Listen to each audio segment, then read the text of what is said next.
Assalamualaikum warahmatullahi wabarakatuh. Kembali lagi kita belajar tema 8. Hari ini kita akan belajar SBDP tentang tari kreasi daerah. Tapi sebelum belajar, ayo kita berdoa terlebih dahulu. Baik.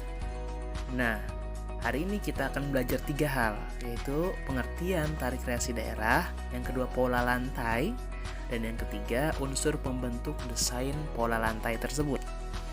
Kita bahas pertama, yaitu apa sih itu tari kreasi daerah. Tari kreasi daerah itu berasal dari tari daerah. Tari daerah itu adalah tari atau kesenian yang berasal dari masing-masing daerah dan memiliki ciri khas tersendiri. Jadi setiap daerah itu punya tari daerahnya masing-masing. Misalnya kita di Banjarmasin atau Kalimantan Selatan itu punya tarian daerah Laksa Kembang, ya. Terus ada juga tari Japin. Japinnya macam-macam lagi. Nah, itu tadi tarian daerah. Sekarang tari kreasi daerah.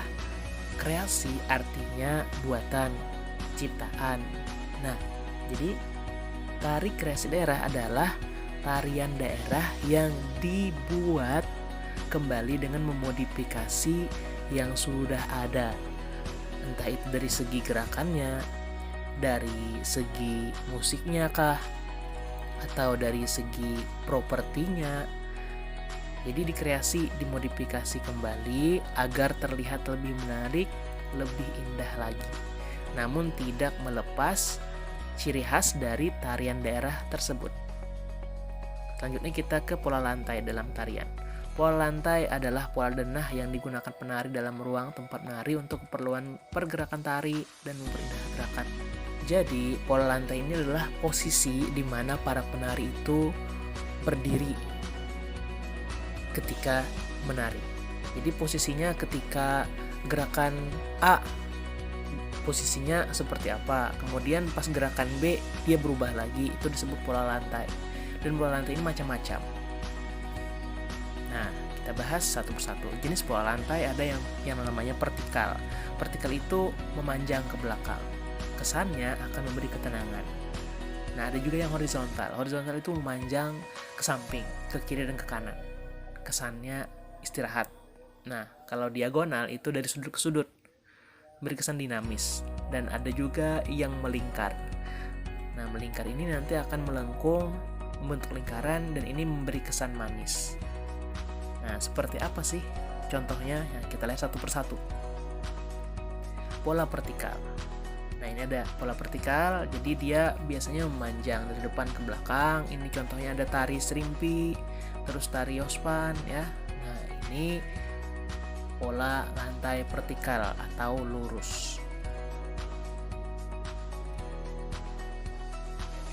Yang kedua ada pola lantai horizontal. Pola lantai horizontal ini memanjang ke samping, ke kiri atau ke kanan. Ini kesannya istirahat, ya. Nah, misalnya contohnya ini ada tari saman.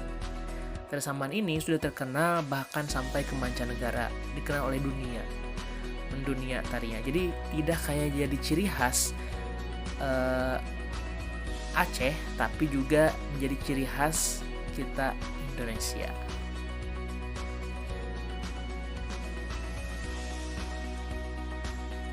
Selanjutnya ada pola lantai diagonal. Nah, seperti ini pola lantai diagonal. Dia akan membentuk formasi dari sudut ke sudut. Kalau dibuat dua diagonal, maka penarinya jadi menyilang, ya. Selanjutnya ada pola lantai melingkar. Nah, melingkar ini dia akan membentuk garis yang melengkung hingga membuat suatu lingkaran.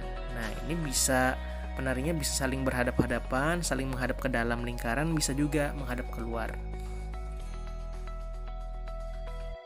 Nah, kesannya nanti akan memberi kesan lemah, lembut, dan manis untuk dilihat.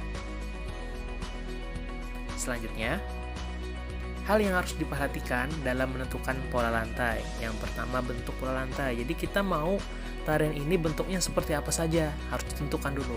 Terus yang kedua, makna yang ingin disampaikan. Tadi kan masing-masing pola lantai ada maknanya. Kalau yang horizontal itu kesannya apa ya? Kalau vertikal kesannya apa tadi ya?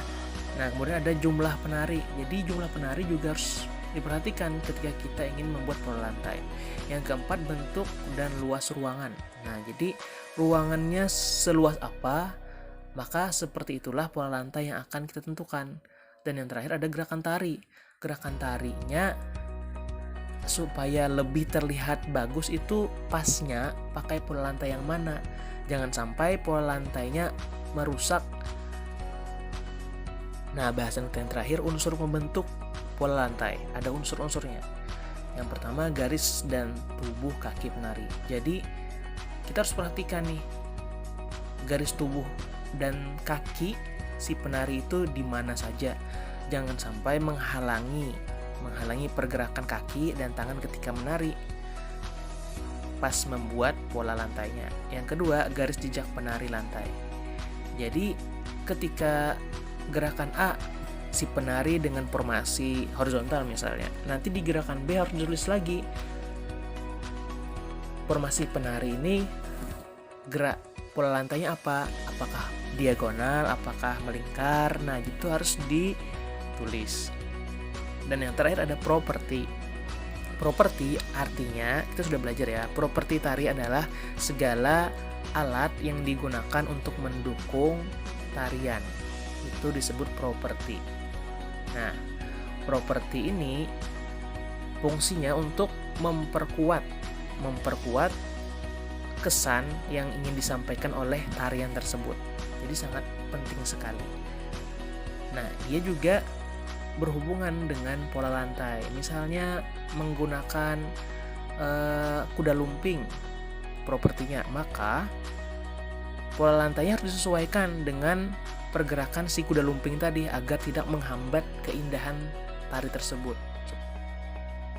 Nah, demikian tadi penjelasan Bapak tentang tarian kreasi daerah. Jadi tarian kreasi daerah itu adalah tarian daerah yang dimodifikasi kembali, dibuat kembali sedemikian rupa agar terlihat lebih menarik, lebih indah lagi, tanpa menghilangkan ciri khas dari tarian daerah yang sebenarnya.